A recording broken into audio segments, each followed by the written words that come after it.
రోజు వార్తల్లో నిలిచే వైసీపీ ఎమ్మెల్సీ దువ్వాడ శ్రీనివాస్ ఇప్పుడు మరోసారి వార్తల్లో నిలిచారు. ఈసారి చర్చంతా ఆయనకొచ్చిన గౌరవ డాక్టరేట్ పైనే. దువ్వాడకు డాక్టరేట్ ఇవ్వడమే కాదు, ఆయనకిచ్చిన యూనివర్సిటీ విషయంలోనూ వివాదం నడుస్తోంది. తాను చేసిన సేవలకు గుర్తింపుగానే డాక్టరేట్ ఇచ్చారని శ్రీనివాస్ చెబుతుండగా వర్సిటీకి గుర్తింపు లేని విషయం వెలుగులోకొచ్చింది.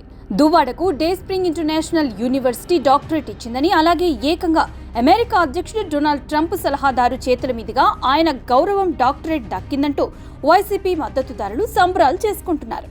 తానంటే గిట్టని వాళ్ళు దుష్ప్రచారం చేశారని, డాక్టరేట్ తనకు రావడంపై చాలా మందికి అసూయగా ఉందన్నారు. గ్రానైట్ బిజినెస్ లో తాను చేసిన సేవలు, సమాజం కోసం నీతి నిజాయితీగా చేస్తున్న ఉద్యమాలు, రాజకీయాలను చూసి గౌరవ డాక్టరేట్ వచ్చినట్లు తెలిపారు. అమెరికాలోని ఫ్లోరిడాలో ఎపిటోమ్ స్టేట్ అకాడమీకి అనుబంధమైనదిగా day spring international university website సూచిస్తోంది. ఇదొక క్రిస్టియన్ మత ప్రచార సంస్థ. మతపరమైన డిగ్రీ, పీజీ, డాక్టరేట్ కోర్సులు అందిస్తున్నట్లుగా వెబ్సైట్లో ఉంది. ఈ యూనివర్సిటీ హైదరాబాద్లోని సికింద్రాబాద్ రెజిమెంటల్ బజార్లో ఉన్న అమృతవాణి కమ్యూనికేషన్ సెంటర్ నుంచి పనిచేస్తున్నట్లుగా ఉంది. అయితే అక్కడ ఎలాంటి యూనివర్సిటీ లేదనేది మీడియా పరిశీలనలో తేలింది. ఆ భవనంలో క్రైస్తవ మత ప్రచారానికి చెందిన సంస్థలు మాత్రమే పనిచేస్తున్నాయి. దువ్వాడ శ్రీనివాస్కి డాక్టరేట్ ఇన్ సోషల్ సర్వీసెస్ ఇచ్చినట్లు వర్సిటీ ప్రతినిధులు తెలిపారు. ఇండో ఇజ్రాయెల్ ఫ్రెండ్షిప్ అసోసియేషన్ వార్షిక ఈవెంట్ సందర్భంగా డాక్టరేట్ ఇచ్చినట్లు వివరించారు. ఆయన చేసిన సేవలను పరిగణలోకి తీసుకున్న తర్వాతే డాక్టరేట్ కోసం ఎంపిక చేశామన్నారు. వాస్తవానికి గత ఆగస్టులో దువ్వాడ శ్రీనివాస్ కుటుంబంలో వివాదం తలెత్తింది. ఆయన భార్య వాణి, కుమార్తెలు హైందవి, నవీనలు దువ్వాడ శ్రీనివాస్ ఇంటి ముందు నిరసనకు దిగారు. కొత్తగా నిర్మించిన ఇంటిలో దువ్వాడ శ్రీనివాస్ దివ్యల మాధురితో కలిసి ఉంటున్నారని నిరసన చేపట్టారు. దివ్యల మాధురితో దువ్వాడ శ్రీనివాస్ వివాహేతర సంబంధం కొనసాగిస్తున్నారని వాణి ఆరోపించారు. ఈ వ్యవహారం తెలుగు రాష్ట్రాల్లో సంచలనంగా మారింది. అయితే డే స్ప్రింగ్ ఇంటర్నేషనల్ యూనివర్సిటీ గుర్తింపు విషయంపై యూనివర్సిటీ గ్రాంట్స్ కమిషన్ వెబ్సైట్ ను పరిశీలిస్తే అసలు వాస్తవాలు వెలుగులోకొచ్చాయి. యూనివర్సిటీ ఎక్కడా నమోదు కాలేదు. ప్రైవేట్ అటానమస్ థియాలజికల్ యూనివర్సిటీ కనుక ఎలాంటి గుర్తింపు అవసరం ఉండదంటున్నారు వర్సిటీ ప్రతినిధులు. వర్సిటీ కార్యకలాపాలన్నీ అమెరికా నుంచి నడుస్తున్నాయని, ఇక్కడ అనుమతులు అవసరం లేదని తెలిపారు. డాక్టరేట్ దక్కడంపై దువ్వాడ శ్రీనివాస్ స్పందన మరోలా ఉంది. మార్చి 21న తనకు యూనివర్సిటీకి వెళ్లే వరకు డాక్టరేట్ ఇస్తున్నట్లు తనకు తెలియదన్నారు.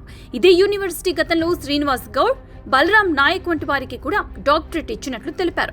అలాంటిది ఫేక్ వర్సిటీ ఎలా అవుతుందని ఎదురు ప్రశ్నిస్తున్నారు. అయితే వేదికపై దువ్వాడతో పాటు దివ్యల మాధురి కూడా ఉండటంపై సోషల్ మీడియాలో విచిత్రమైన కామెంట్లు వస్తున్నాయి. ట్రంప్ స్పిరిచువల్ అడ్వైజర్ మార్క్ చేతుల మీదుగా డాక్టరేట్ అందుకున్నట్లు దువ్వాడ తెలిపారు. అయితే మార్క్ బర్న్స్ క్రైస్తవ మత ప్రచారకుడని వెల్లడైంది. ఆయన ట్రంప్ సలహాదారు కాదని కూడా తెలుస్తోంది. అసలు డాక్టరేట్ ని రీసెర్చ్ లేదా విశేష సేవలందించిన వారికి మాత్రమే ఇస్తారు. అది కూడా స్నాతకోత్సవం సమయంలో ఇస్తారు. కానీ దువ్వాడ విషయంలో మాత్రం రెండూ కాదు. ఏ విషయంలో రీసెర్చ్ చేశారో తెలియదు. అసలు దువ్వాడ చేసిన సేవలేంటో కూడా ఎవరికీ తెలియదు.